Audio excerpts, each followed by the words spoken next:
Heyo, welcome into the CHGO White Sox pregame show presented by PointsBet. Use promo code CHGO and you sign up to get 2 risk-free bets up to $2,000. Welcome into Studio B of our CHGO offices here in the West Loop of Chicago. I am Sean Anderson, the host of the CHGO White Sox pregame show. You can follow me on Twitter at Sean_W_Anderson. And alongside me, as always, is Herb Lawrence. Hello. You can follow him on Twitter at Ecknerwall23. He's the CHGO White Sox community leader. We are coming here to preview the final game between the Tigers and White Sox this year and the final game of this homestand. The White Sox have lost 5 straight. The White Sox have lost 2 straight versus the Tigers, and they're back at 500 again. They're 76-76, and they're 9 games back. But Herb, it's not all bad news because the Guardians' magic number is 1. Our pain can end today. Finally, I'm tired. This team has given up, and after that Tuesday game, which we all went to, we attended that game, it seems like they have it's enough. We're done. We're tired of being mediocre this whole year, but we have at least 10 more games for us to end this season off. They have no life. I didn't watch Friday's game or Saturday's game, but I thought, and I looked at the box score, I was like, oh, they didn't do anything versus the damn Tigers. The Tigers? Mm-hmm. I mean, actually, we did watch on Friday because we were here, but I was not actively watching because they gave up. It was just so terrible. And then yesterday, I got people like Cub fans talking about White Sox fans booing Javi Baez. He's an enemy now. Why wouldn't they boo him? And as I told this guy, I was like, stay out of White Sox business. If you don't know what's going on with us, I won't have outside people talking about White Sox fans. You could talk about the team. We'll talk about our fans and how they can fan against Javi Baez. Boo the fuck out of him every day. Are you talking about me? No, not you. Just okay. Dom Frederick. Well, I tweeted that the White Sox fans should stop booing Javi Baez. I said that there are better people to be booing at Guaranteed Rate Field than Javier Baez. I mean, you can do multiple things. You could do multiple things, but here, Herb, I want to take you through Javier Baez's stats just through Park this year. He's had 12 plate appearances at Fenway Park and has an OPS of 2,000, right? Seems unsustainable. Dodger Stadium, 13 at-bats, has an OPS of 967. Rogers Center, 15 at-bats, 922. Oracle, 9 at-bats, 889. Kauffman Stadium, 29 plate appearances. He's got an OPS of 840. Maybe a place like Detroit where he plays often, an OPS of 599. Against Cleveland, an OPS of 525. Herb, why haven't I said Guaranteed Rate Field yet? Because he's good there? Because he kicks our ass. He's 13 of 38 at Guaranteed Rate Field with 3 doubles, 3 home runs, 9 RBIs, 1 stolen base, and he's hitting .342, slugging .658, and has an OPS of 1,000. His weighted runs created plus on the year is 96. At Guaranteed Rate Field, it's 184. That's exactly the reason why you should boo him. Because he's good. No, what I'm saying is you're giving him energy. Let it go. What he said is like when the fans aren't energized at Wrigley Field, it's tough to play in front of. This guy needs a crowd. This guy needs an edge. I mean, don't give him an edge. The White Sox pitchers need to be better, but don't give him an edge. Just let him be awful. Like he's in the first year of a very long contract that's going to pay him way too much money. Relax, I disagree. He's not good. I don't tell fans how to fan. If they want to boo him. If they don't like Taggy McSlidey, cool. He gets too much pub. They don't think that he is worth the money that he was out there. And now he's literally on a rival, specifically. Boo him if you want to. I don't care. It doesn't matter. If he needs this to get up, then that's a dumbass thing. Why the hell he picked the Tigers? That's the one of the worst teams to go to if he needs extra excitement to get hyped up for a game. Well, because that dumbass team gave him that much money. Well, he's dumb then. If he wanted to be a better player and he thought when he didn't have energy at the ballpark during the pandemic year, and let's choose a ballpark that's usually empty. That's weird. So yeah, I just do what you want to do. Don't let Sean and Dom Frederick tell you how to fan. I'm not saying curmudgeons out here. Learn how to fan, but I'm just saying if you want the White Sox to win, I don't understand why Javi Baez is the only opponent that gets booed consistently. It just makes no sense to me. Jose Ramirez kicks your ass more. Steven Kwan kicks your ass more. They booed They booed Anthony Rizzo too, and There you go. Cub fans got mad, and like our guy Cody got mad, and you booing him because they won to. You gotta know a Sox fan identity is hating the Cubs and loving teams that play the Cubs. So yeah, I'm over the Cub Sox thing. I don't care if he's a Cub or a former Cub because I don't do the Cub Sox thing, but I'm not gonna tell the fans like, hey, you shouldn't boo these guys because this is that and that is this. They boo other people. They boo Tony La Russa all the time. They boo Rick Hahn. They boo the pitcher. They boo everybody. The defense? Yeah, the defense. They're consistent. They don't like bad play. And I think that Javi Baez overall is a bad player. He's made a bunch of errors. And if they feel like booing him and if he feels like getting up, that's a huge indictment on him that he only plays well when teams boo him. You should just have a bunch of people at Detroit boo him because he's been shite this year. I don't know if it's booing, but I think it's just either whether it's cheering or booing, he needs some sort of reaction. 236 at-bats in Comerica. He's got a 220 batting average, a 264 on base percentage, and a slugging percentage of 335. All right, so against the Sox, it's double. I mean, he's a good player, a great player when he's at guaranteed rate field, and we'll see how he does against Dylan Cease today. Four wins on the Tigers when they've been here at a guaranteed rate. Jeez. Real quick, Jack Vetker is saying, Herb, would you rather have the Bears or Sox win today? It's Bears. Why's that? Because the Bears season still matters. The Sox, it doesn't matter. I want the Sox to lose all the games. And somebody was asking me, who do you want, the Sox or Padres to win? It was like, the Padres. I mean, what are we talking about? The Padres are heading to the playoffs, and they need those games to get a better standing in the playoffs because the Brewers are only like a game and a half behind them.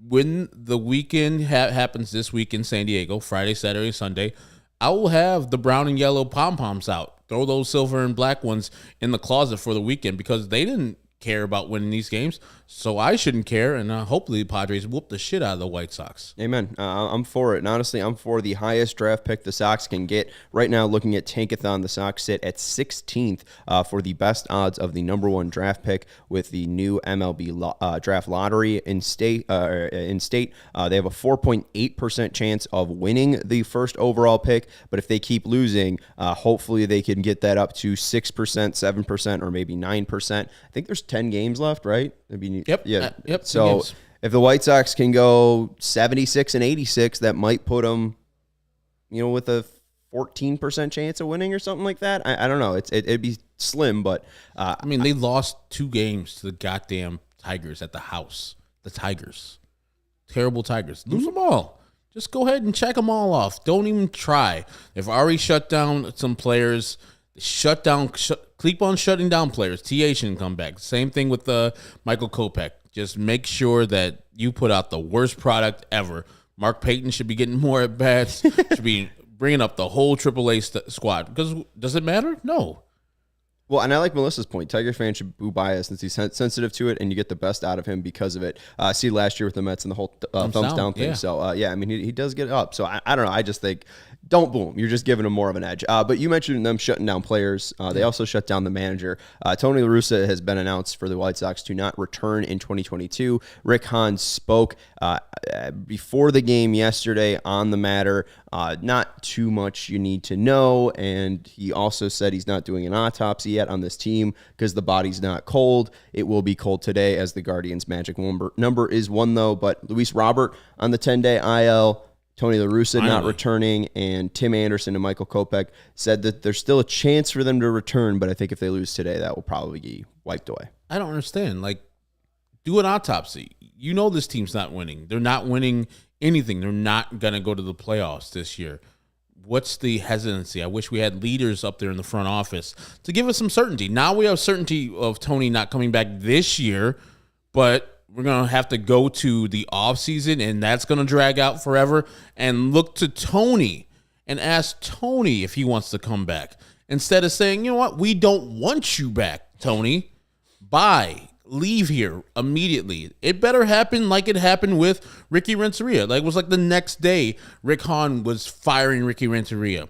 Fire Tony La Russa if you're going to do it early, or tell us that Tony La Russa's coming back immediately, because this dragging into November, December, January, and February is going to be way too much for White Sox fans.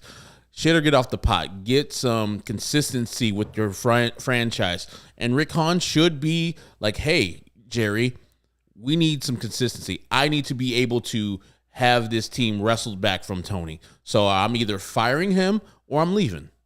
Well, let's look at what Bob Nightingale had to say. He's our insider for the for the Chicago White Sox from USA Today. What he said: on the south side, the White Sox have to determine whether their window of opportunity is already closed. Do they continue to go for it with their same group or blow up the team? They must decide whether or not to bring back manager Tony La Russa, who's out for the rest of the year after undergoing a procedure for his heart for his pacemaker. La Russa has 1 year left for $4 million, but there's a deep divide in the organization whether they should bring him back, boot him upstairs, give the manager's job to interim Miguel Cairo, or look for someone outside the organization and target someone like 3 times World Series champion Bruce Bochy. So you don't have an answer yet, but they have 10 games to make up that decision on what they to do. I would love, even if Tony is healthy enough to come back, have an entire managerial search. It might be messy because Tony's still there, but I would love if you didn't include him. I think that a 77-year-old man that's now gone under a procedure to get a pacemaker and then a procedure, as Bob Nightingale reports, for the pacemaker after there was clearly some sort of, mishap with it before that Royals game. I don't think he should be in a managerial's uniform, but if he still wants to pound on the table that he's healthy enough to do it, maybe give him the chance to interview. But I really do think the White Sox need to have a full-out interview search. And plus, they're probably not decided because Rick Hahn probably is like, no, I want to fire Tony La Russa, and Jerry Reinsdorf's probably like, no, I want to fire Rick Hahn. There was a thing from fire everybody. Well, fire everybody. I'm for that. But I mean, even Chuck Garfien on I think it was on one of the post-game shows recently said that Jerry apparently hates what he sees on the field. So if he does, probably means that some actions should change. It depends on, or it's tough to figure out maybe who's in what camp. Is Kenny in what camp? Is Rick in what camp? And is Jerry in what camp? But clearly, I think some change has to happen. And I think that they have to have some solutions. If Rick Hahn gets fired or leaves the organization, they're just going to give the job to Chris Getz. I want a real search outside of the organization. Somebody that is going to lead baseball ops, which means that Kenny Williams would also leave. The Theo Epstein type of thing where he is the leader of baseball ops and he hires a general manager to do the day-to-day. I do not want to continue with the Rick Hahn, Kenny Williams thing.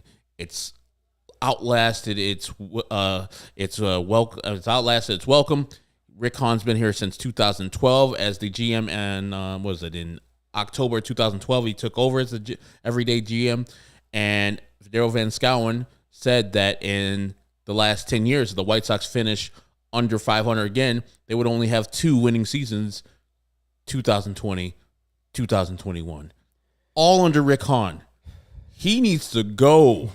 But if he does come back, he needs to fire somebody or have the power to fire Tony La Russa and have a wide search. Not just bring Miguel Cairo back, because that is a White Sox thing to do. Oh, he did kind of good in his chance to manage. We're just going to bring him on back. Tony was the problem. We got rid of the problem. Now we go ahead and we go back with the same old-ass team. Right. No, it'll suck next year too. What I need is for everything to change, and I would want and welcome a rebuild again, but not with the same architects, not with Kenny, and definitely not with Rick Hahn. Yeah, I want at least to see some sort of retooling at the least, and I would love to see a new manager, a managerial search, and like you said, Rick Hahn needs to go. I just don't want to get my hopes up and pound the table for that, because I think I was pounding the table for that years ago. A real organization would have done this a long time ago. A real organization wouldn't have this, what they've had this year. This team having the 7th highest payroll, not making the playoffs, fireable offense, period. And it should be for any professional organization. Let's look at the Sox starting lineup today. Leading off for your Chicago White Sox will be Elvis Andrus playing shortstop. Batting second, Yohan Moncada at third base. Batting third, A.J. Pollock in left field. Batting fourth, Andrew Vaughn at first base. Batting fifth, Gavin Sheets in right field. Batting sixth, Yasmani Grandal at DH. Batting seventh, Sebi Zavala at catcher. Batting eighth, Romy Gonzalez at second base. And batting ninth, Adam Engel in center field. The White Sox, Guardians' magic number is 1. The White Sox still technically aren't eliminated, yet you're throwing out a lineup that has Yasmani Grandal at DH, Sebi Zavala at catcher, Romy Gonzalez at second base, and Adam Engel in center field. Why not give yourself the chance to win this game, especially with your ace on the mound? Makes no sense to me. I don't know. They just are giving up themselves. And no Jose Abreu, his hits thing is in jeopardy because he's not going to be playing today.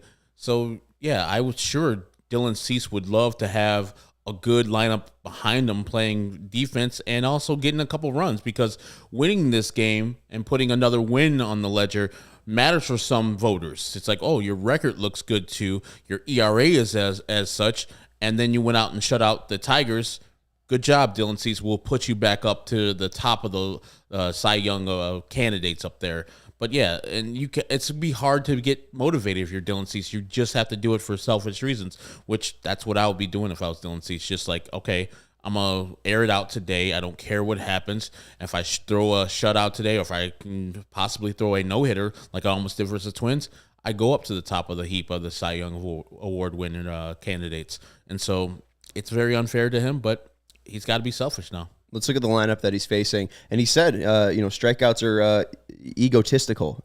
So hopefully he's egotistical tonight and looks to strike out a ton of Tigers. Riley Green's leading off for the Tigers in center field. Batting second, Javier Baez. Please don't boo him. At shortstop. Batting third, Harold Castro at first base. Batting fourth, Eric Haas at catcher. Batting fifth, Kerry Carpenter in right field. Batting sixth, Jonathan Scope at second base. Batting seventh, Jeimer Candelario at designated hitter. Batting eighth, Ryan Kreidler at third base. And batting ninth, Victor Reyes in left field. Dylan Cease has been very, very, very, very, very good against the Tigers in his entire career. Hopefully he will be able to put out an impressive performance right now. Let's look at his stats for today, and we'll talk about that Cy Young candidacy that you mentioned. Tyler Alexander is going on the bump for the Tigers. Also Jason Alexander for the Tigers. 84 1/3 innings pitched. 4.91 ERA. He is a left-hander, and he's given up 92 hits in 84 1/3 innings, struck out 45, has walked 19 on his ERA plus of 78. He has below average stuff, and if this bad White Sox team can't hit him, well, it's because they're not trying. Dylan Cease has 173 innings pitched this year, a 2.13 ERA, 117 hits allowed, 217 strikeouts, 71 walks, which leads the major leagues, and an ERA plus of 187. You mentioned the Cy Young. He has 10 more innings pitched than Justin Verlander, who I would say leads the discussion. He has the highest ERA plus at 2.12, higher than Cease's 187, and his whip is at .804, ERA at 1.82. I think the best hope for Dylan is what Vinny mentioned, is them try to get as many starts as possible for Dylan Cease this year. Maybe that ends up being 3 so he can pitch the final game against Minnesota. And then he would need to try to, have 3 great starts of 7+ innings where he's either throwing shutout ball or 1 earned run ball and striking out probably 9 to at least 13 in all of these games to really put himself in that spot. But I think even with the Sox not making the playoffs, I think his chances got much worse here. I think the team really screwed him here. Yeah, and this is going to leave a lasting impression. It shouldn't. Like his, 14 games in a row where he led up 1 earned run or less should be a beacon where people are like, okay, that was a great part of his season. But these September games have more weight to them.